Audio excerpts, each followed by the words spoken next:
The Galactic Academy's Xenobiology lecture hall fell silent as Professor Velthar announced the day's assignment. Tomorrow, each cadet will present their homeworld's domesticated companion species. A simple cultural exchange. Simple. That's what everyone thought. The next day, presentations proceeded smoothly. The Thelian brought a floating blob that hummed pleasantly. The Vexori showcased a color-shifting lizard. The Drachnir presented a delicate moth creature. Standard pets. Safe pets. Then came Rylan Kerr's turn. The human stood calmly, his expression unreadable. Ashra, come. The side door opened. What entered defied every galactic standard of pet. Ashra moved like living darkness, 4 feet tall at the shoulder, covered in midnight black fur. 6 amber eyes arranged in 2 rows, glowed with predatory intelligence. Her elongated skull housed jaws built for crushing bone. Muscles rippled beneath her coat with each silent step. The lecture hall exploded into panic. Students teleported to the ceiling. Emergency beacons activated. Defensive carapaces extended with audible cracks. 3 cadets fled screaming into the corridor. Professor Velthar's crystalline skin flashed alarm red. Cadet Kerr. What is that? This is Ashra, Rylan said, hand resting on the creature's massive head. My pet, you asked us to bring our pets. That's a Class 7 apex predator. Rylan blinked. Yes, sir. She's a shadow panther, genetically reconstructed from Earth's extinct species. The restoration project has been quite successful. You restored an extinct killing machine. A Kryn student pressed against the far wall. Several, actually. Rylan replied evenly. Humans don't like losing species. Even dangerous ones. Ashra yawned, displaying teeth designed by evolution for efficient killing. Half the remaining class flinched. Professor Velthar's skin flickered between colors. When we said pet, we meant domesticated animals, companions, not... He gestured helplessly at Ashra, who was now grooming her dinner plate-sized paw. Ashra is domesticated, Rylan said patiently. 4 generations of companion breeding. Fully trained, socialized, and bonded to me since cubhood. He scratched behind her primary ears. Ashra's eyes half closed and a sound emerged from her chest. A rumbling that registered on everyone's threat sensors. That's purring, Rylan explained. She's happy. It sounds like a plasma cutter, someone whispered. She's very loud, Rylan agreed. Ashra, demonstrate gentle. The massive predator turned to Rylan's outstretched hand. She opened her jaws, each tooth finger-length, and delicately took his hand into her mouth. Every student was certain they'd witness a human being eaten. Ashra released his hand, completely unharmed, and looked around expectantly. Good girl.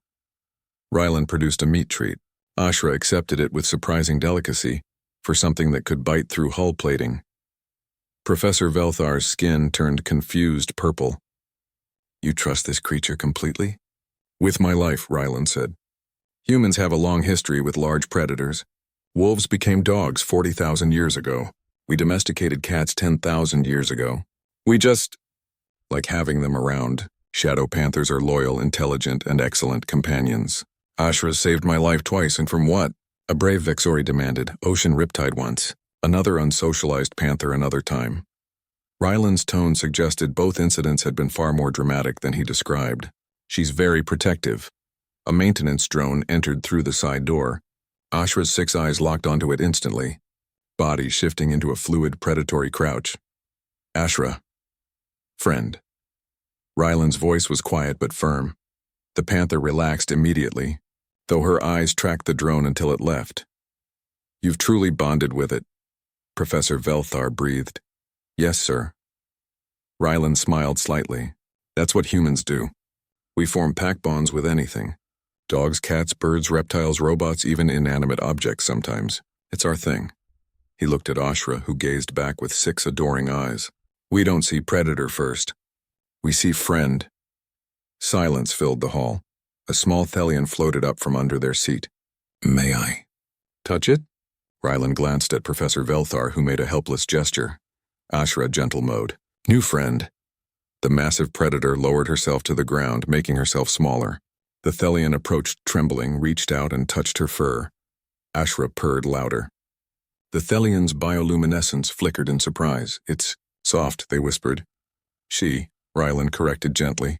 And yes, By class end, half the students had returned, forming a careful circle around Ashra, asking about Earth predators and human bonding. They discovered shadow panthers enjoyed having all 6 ears scratched simultaneously. Professor Velthar updated his notes with shaking appendages. Humans will domesticate anything. Future instructors specify small, non-lethal pets for cultural exchanges. As Rylan and Ashra left, the professor heard students talking. Earth also restored tigers, even bigger than that, and humans keep them in homes. Voluntarily, Professor Velthar added another note. Recommend xenopsychology course on human definition of pet. Also, therapy sessions available. Rylan Kerr walked across campus with his top predator. Nightmare by galactic standards. Beloved companion by human ones. Ashra's 6 eyes scanned their surroundings with protective vigilance. Not hunger. If asked why humans did such things, Rylan would simply repeat what he'd said. We see, friend. That was the most terrifying thing about humanity, and the most beautiful.